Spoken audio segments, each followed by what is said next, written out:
Hey Griswold fans, how you doing?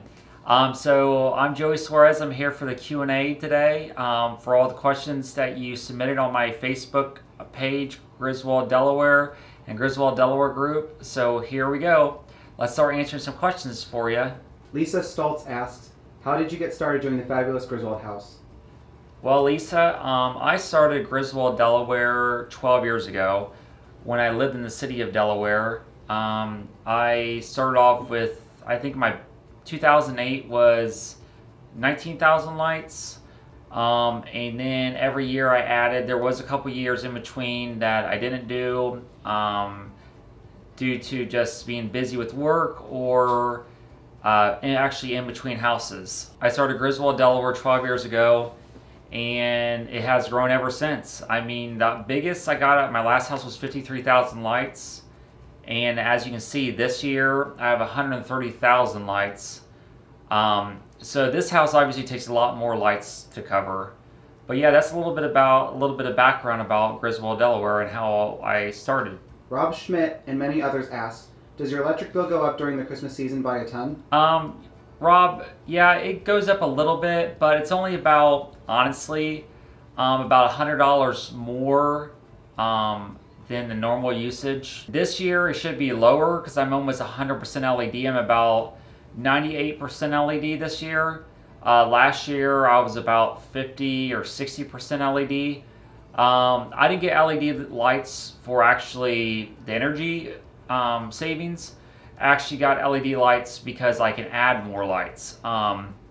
Last year I was so close to overdoing my electric panel because my service is only 225 amps into this house, and I have 200 amps sub panels outside. So actually I've been going to LED so I can add more lights. An example of that is the roof last year was not LED, they were just mini lights. It took 90 amps just to power the roof alone last year. And this year I'm about under 20 amps just for the roof, when last year was 90 amps. Brianna Wright asks, how long did it take you to put up all of the lights? This year took 230 hours. Last year took 235 hours. And that is me doing it 100% by myself. Julie Bordis Button asks, how bright is it inside the house from all of the lights? Julie, it's actually not too bright. I obviously keep the blinds closed when I'm like in my bedroom. It's actually really cool looking like in the great room with all the lights over the windows. It gives it kind of a nice effect, but it's not like super blinding bright. Kelly Creamer Homan asks, how many strands do you have to replace every year? How do you store all those lights, and how do you get them so perfect on the roof? Kelly, so I don't have to replace too many strands. I actually fix them. There's a gun you can get, it's called Light Keeper, and it's really awesome. You get on YouTube and learn how to use it. There's a red one for non-LED lights, yellow one for LED lights. So I use those a lot. Sometimes I'll just set the strands over to the side when I test them and they don't light up, and I'll fix them actually later and just use them for next year. I actually store all my stuff through Zippy Shell. They drop off the Zippy Shell, I fill it up, they take it away to their controlled environment warehouse, and then it's just reversed next year. It comes back, I unload it into the garage, and then I go. I was for years storing all of it in my basement, and some of the tubs are up to 65, 75 pounds with the extension cord tubs. So having the Zippy Shell has saved me. It was awesome last year having the Zippy Shell. On the roof, how do I do the lights? I actually use clips. I get them from Home Depot. By the way, Home Depot has the best clips if you need clips for gutters or your shingles. But I actually put clips along each line of the shingles. So each line of the shingles has lights on it. And I pull them tight. There's a few that I saw that's kind of came loose. I should have probably added some more clips. But it's every year's learning experience with that. So I know next year add more clips on certain sections because when we get really bad windstorms, sometimes it kind of loosens the lights and they kind of sag, and then you might have some like black spots on the roof. Samantha Ratliff asks, do you put them all up before you plug them in? Samantha, I actually test each strand before I put the lights up. It's not really a good idea to just put all your lights up and then turn them on, because if you do have issues with lights, then you have to go back, sometimes actually take them off. And what I've learned in other years when I didn't do that is when you take off a strand, sometimes they're a little bit shorter than others, and then they don't line up and connect correctly. And then you have bigger problems. You might have to take off a whole section just to replace one strand. But yeah, so my advice is test every strand before you hang them.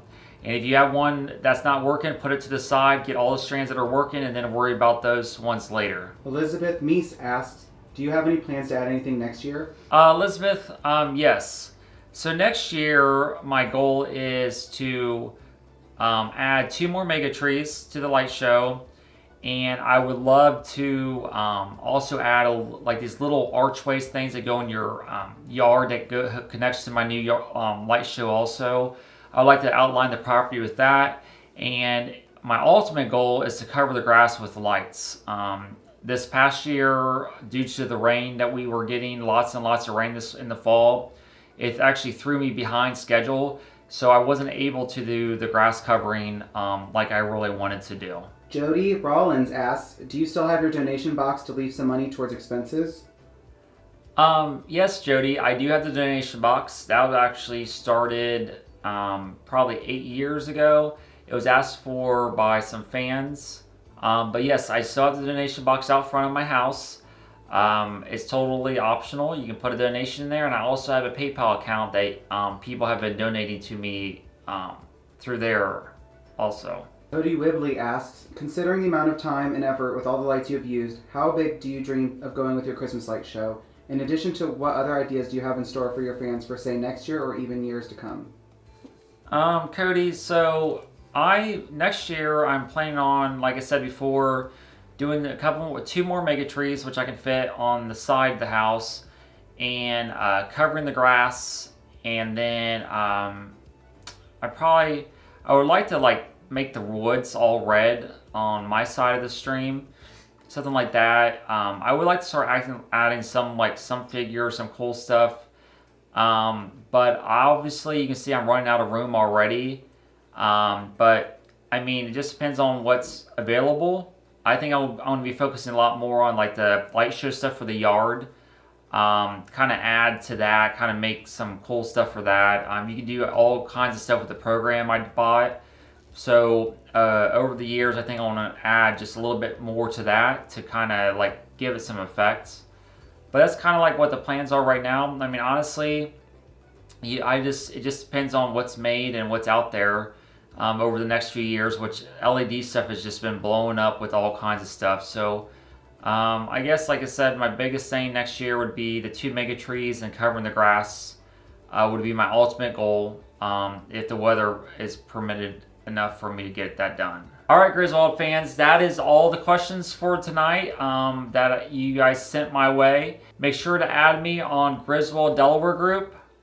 Griswold Delaware is full, so Griswold Delaware group is the one you want to tell all your friends and family to do. I'm also on YouTube, Griswold Delaware, if you want to look at some films of the house.